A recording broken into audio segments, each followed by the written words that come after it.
It's Saturday, February 17th, 2008, in Washington, D.C., and 70 Friends of Kenya are gathered on the Mall for a peace vigil to bring attention to post-election violence in Kenya.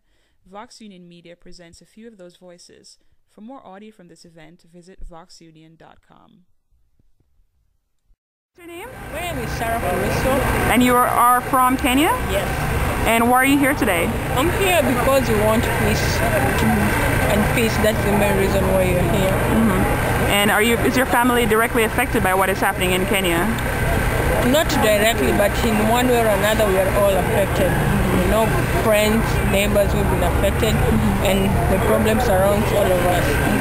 How do you think Kenya could have avoided this current situation? I'm gonna pass that one.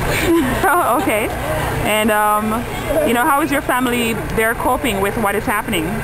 They're trying to. I try to talk to them as much as I can, but okay, it's a difficult situation, but they're praying everything is gonna be fine pretty soon.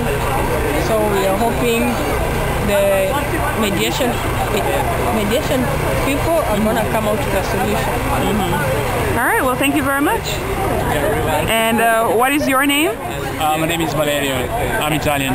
You're Italian? Yes, I am. And why are you here today? I'm here because, mainly because my wife is Kenyan, and I've been to Kenya in January, and so I was actually experiencing directly what the situation was there. It was a tough situation, so I guess it's good to come here and, maybe pray a little bit. I hope that the situation will be better soon.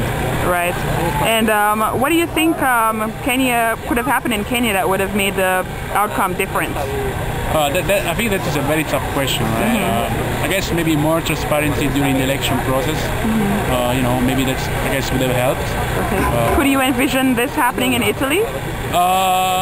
Well, I guess not in such a violent way, but we also had this some kind of rumors that some elections were actually rigged in the past and everything. But I guess our level of democracy is kind of a little bit more advanced, comparing to Kenya.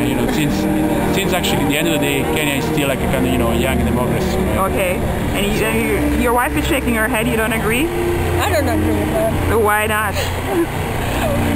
Because she doesn't like when I do comparison between Italy and Kenya, right? Yeah, Do you think that the comparison is unfair? Yeah, the comparison is quite unfair. It's okay. This is not the first time we had the election, but I think there was something wrong somewhere that I hope to never happen again. Right. I guess at the end of the day, it's just because the country is still very young. At the end of the day, like countries like Italy, I guess we had our independence. I guess at the beginning of the 20th century. So we're talking about now, almost more than 100 years ago. Right. So we had our struggle. We had our internal fights as well. After the World War II, right? The end of the World War II. So I guess that is something maybe that has to happen, so people will understand what's the real value of a good democracy. All right. Well, thank you very much. No problem. Our pleasure. Sure. Thank you. And are you Kenyan? Yes, I am.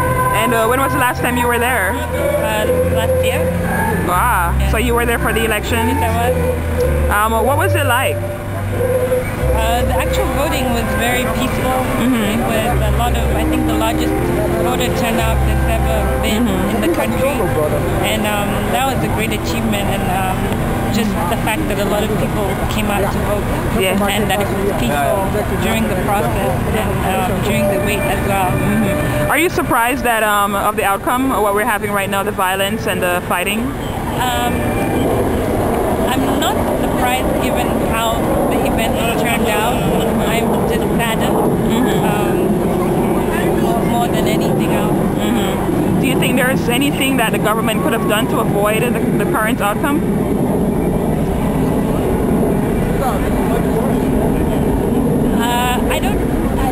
I don't know. There might have been. One thing that was certain is that everyone wanted peace in Kenya.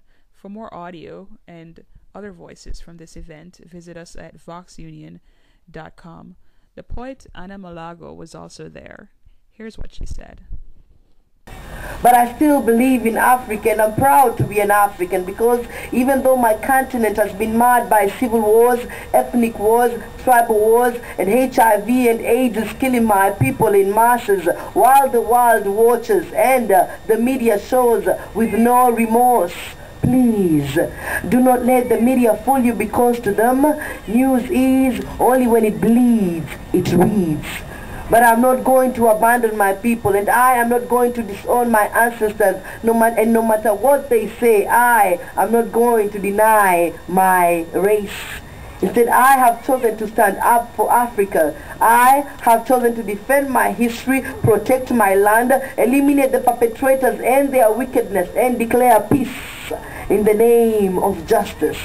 Let us not forget that Africa is the richest continent in natural resources, from gold to diamond, timber to oil. Africa is widely known for its tourism industry. Africa exports tea, coffee, just to name a few. Africa is beautifully endowed with the Great Rift Valley, the Victoria Falls, the pyramids, the oceans, and even its people. And now, 80% of the world's supply of coltan, a mineral that is used to manufacture cell phones and computers in the whole world, is found in Africa. Tell me, what darkness comes from all of this light? Yet some of my people want to turn our blessings to curses, letting their flesh control their spirit, making a brother kill his own brother, kill his own father, rape his own mother and his own sister in the name of money, power, riches, and fame. Why are we failing to see the big picture, that if we stand up together, rid ourselves of all the bad leaders, we can attain riches beyond our imagination, for we are already rich. So today, I have a dream. I have a dream that one day Africa shall lend and give aid to the world.